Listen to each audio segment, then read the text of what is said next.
Bible में जैसा लिखा है वैसा ही हो रहा है।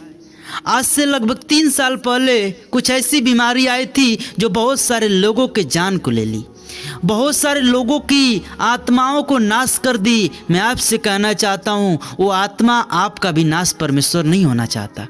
आप अब से अपने जीवन में अब से अपने मन को फिराना सीखिए, क्योंकि हम लोग 2024 के इस साल में जी रहे हैं और ऐसा लग रहा है कि परमेश्वर का दिन अब निकट है। बहुत सारे बड़े बड़े हमारे परमेश्वर के भविष्यवक्ता भविष्यवाणी भी कर चुके हैं कि हमारा यीशु का दिन निकट है, वो आएगा बादलों को चीर कर और साथ ले जाएगा। मैं आपसे कहना चाहता हूँ कि आज जो आप अपने जीवन में समय को बिता रहे हो, आज जो आप अपने जीवन में पाप को कर रहे हो, इससे आप मन को फिरा लो, क्योंकि यही अनुग्रह का वक्त है आपके मन को फिराने का। अगर आप इस समय अपने मन को न फिराओगे, परमेश्वर आपको स्वर्ग राग लोक में न लेगा।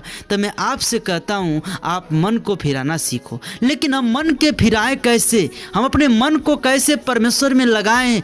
एक ही बात है, ये बात को ध्यान से सुनना, इस बात को अपने हृदय में रख लेना कि जब तक आप परमेश्वर के वचन को न पढ़ोगे तब तक आपका मन न फिरेगा। चाहे आप कितना भी ज्ञानी हो, चाहे आप कितना भी पढ़े लिखे हो, इंटेलिजेंट हो, लेकिन बाइबल में जो बातें लिखी हुई हैं ये आपको कहीं नहीं मिल सकती, सिर्फ बाइबल में ही मिल सकती हैं। और एक बात हमेशा याद रखना कि जो बाइबल का वर्ड है, जो खुदा का कलाम है, ये कोई पढ़ाई नहीं है, ये हमको आत्मिक जीवन में आगे बढ़ाती है। मैं आपसे ये नहीं कह रहा हूँ कि आप पढ़ाइयाँ छोड़कर, शिक्षा छोड़कर परमेश्वर के बाइबल को ही पढ़ें, नहीं। मैं आपसे ये कह रहा हूँ कि आप अपने जीवन में आत्मा को बचाने के लिए बाइबल को पढ़ें, क्योंकि आप जो शिक्षा लेते हैं उससे आप क्या कर सकते हैं। आप जब तक इस संसार में हैं तब तक आप सुख और आराम कर सकते हैं, लेकिन जो शिक्षा बाइबल की है, ये बाइबल की शिक्षा हमको स्वर्ग में सुख और आराम देगी। तो इसलिए मैं आपसे कहना चाहता हूँ, आप बाइबल के शिक्षा को भी समय निकाल कर पढ़ा कीजिए, क्योंकि ये हमको आत्मिक जीवन में आगे बढ़ाती है। ये बाइबल की शिक्षा हमको परमेश्वर से मेल कराती है। और हाँ, मैं आपसे कहना चाहता हूँ कि आइए, मैं अपने तरफ से कुछ न कहूँगा, जो बातें मैं बोलता हूँ बाइबल से बोलता हूँ, क्योंकि बाइबल में ये सब बातें लिखी हुई है। आज 2024 है और 2024 में हम जी रहे हैं, तो मैं आपसे कहना चाहता हूँ, ये 2024 में बहुत सारे लोगों को सताया भी जा रहा है, परमेश्वर के लोगों को, बहुत सारे लोगों को मारा भी जा रहा है। क्यों मारा जा रहा है? इसलिए कि यीशु ने बात कहा था कि तुम सताए जाओगे। जब परमेश्वर होकर वो सताया गया तो हम तो इंसान हैं, वो तो पूरा विश्व का, पूरा दुनिया का मालिक था, लेकिन फिर भी लोग उसको सताए, तो हमको भी क्यों न सताएंगे। ये बात बाइबल कहती है कि तुम परमेश्वर के लिए दुख उठाओगे, और जब तुम परमेश्वर के लिए दुख उठाओगे तो क्या होगा? स्वर्ग लोक में परमेश्वर आपको स्थान देगा, क्योंकि हमारा खुदा हमारे लिए दुख उठाया। ये सभी लोग जानते हैं। ये सिर्फ ईसाइयों के लिए परमेश्वर सूली पे नहीं चढ़ा, वो हर एक व्यक्ति के लिए चढ़ा। चाहे आप किसी भी जाति से हैं, किसी भी धर्म से हैं, आप सबके पापों के लिए परमेश्वर सूली पे चढ़ा। और परमेश्वर ने कोई जाति नहीं बनाई, नहीं कि हम ईसाई हैं, हम हिंदू हैं, मुसलमान हैं, नहीं। जाति यहाँ के लोगों ने बनाई है। मेरे प्रिय भाई बहनों, आप अपने जीवन में मन को फिराना सीखो, आप सच्चाई पर चलना सीखो। चोरी मत करो, पाप मत करो, बलात्कार मत करो, हत्या मत करो, क्योंकि ये सब करोगे तो आपको परमेश्वर आपको वही नर्क में लेकर जाएगा जहां आपकी आत्मा जलती हुई दिखाई देगी।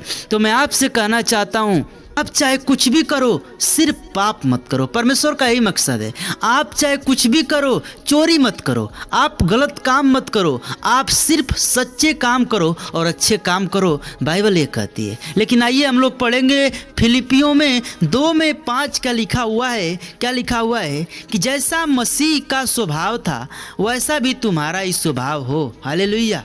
ये किसके लिए कहता है? हम सब लोगों के लिए कहता है। हमारा मसीह का स्वभाव कैसा था? वो सब कुछ क्षमा करने वाला था। हमको भी कैसा होना चाहिए? क्षमा करने वाला होना चाहिए। वो व्यक्ति ऐसा था, वो परमेश्वर ऐसा था। क्या था कि परमेश्वर होकर व्यक्ति का, मनुष्य का रूप धारण किया और सारे जगत का पाप अपने ऊपर लिया और क्या किया? सहन करना सीखा।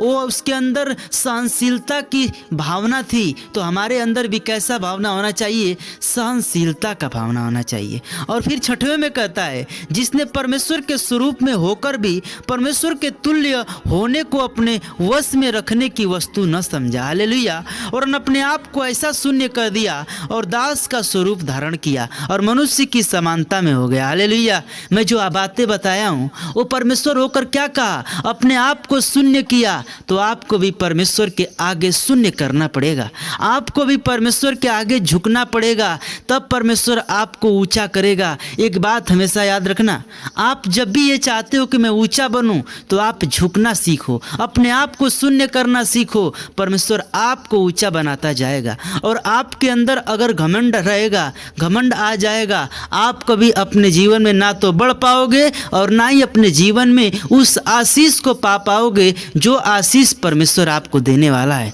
और आगे क्या कहता है 8वां में, और मनुष्य के रूप में प्रकट होने को अपने आप को दीन किया और यहाँ तक कि आज्ञाकारी रहा कि मृत्यु, हाँ, क्रूस की मृत्यु भी सह लिया, हालेलुया।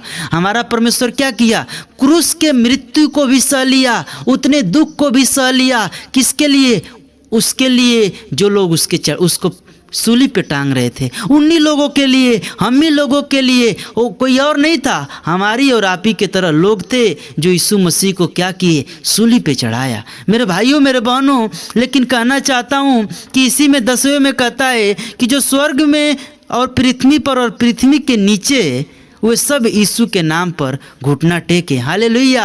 ये सब लोग, जितने सब लोग हैं, क्या करें? यीशु के नाम पर घुटना टेकना सीखें, क्योंकि यीशु ही स्वर्ग का मालिक है, यीशु ही जगत का उद्धार करता है। तो मेरे भाइयों, मेरे बहनों, मैं ज़्यादा ना बताते हुए सिर्फ आपको ये कहना चाहता हूँ कि आप सताव से, अपने जीवन में घबराव से, अपने जीवन में वो दुख से कभी ना घबराएं, क्योंकि परमेश्वर क्या कहता है कि तुम धीरज धरने वाला बनो। तो हमको क्या करना है? धीरज धरने वाला बनना है। जब हम धीरज धरने वाले बन जाएंगे, परमेश्वर हमको आशीष पर आशीष, आशीष पर आशीष का वर्षा करने लगेगा। तब तक आपको परमेश्वर के नाम से जय मसीह की। मैं विश्वास करूंगा कि परमेश्वर इस वचन के द्वारा आप सभी लोगों को बहुत बहुत आशीष प्रदान करेगा। आमीन।